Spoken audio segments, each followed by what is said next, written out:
आमे कही जो कट ऑफ डेट थिला 28 तारीख सुधा जो माने जिला स्तर रु आम पाखक आसी आमे तांको एथिरे नुआ भावे दबु। आमे शिशु मंगल कमिटी रो आमे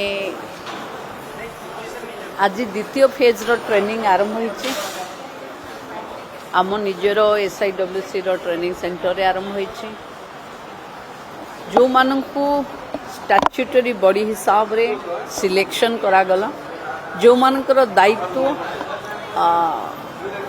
CCI रे बढ़ुथिबा छुआ मानकू गोटे फैमिली बेस्ड केयर दबा पई प्रचेष्टा करिमा एवं समाज आउ व्यवस्था भितरे गोटे पिलांकर अधिकार आउ पिलांकर हित पई गोटे सेतु भली काम करिमा।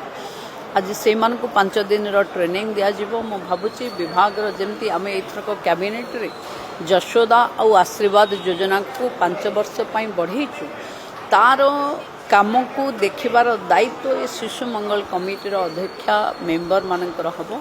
सुरक्षित शिशुंकर भविष्य आम समस्तंकर सामूहिक उद्यम हवा आवश्यक अछि।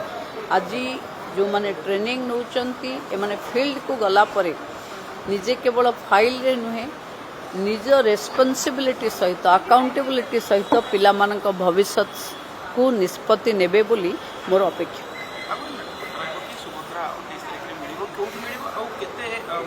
कोटिए रु ऊर्ध्व महिला को सुभद्रा मिलिबो। सुभद्रा एथर 28 तारीख रक्षाबंधन दिन मिलिबो। स्थान नयागढ़ हबो।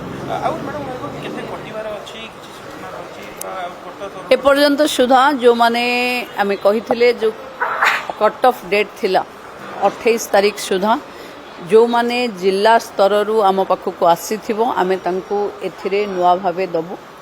जो सुभद्रा रे सबुठु भलो होची किछि लॉस हबार नाही। जदि प्रथम एप्लिकेंट हेथिबो आउ एबे एलिजिबल होथिबो से 5टा किस्ती एका बेले के पाइबो।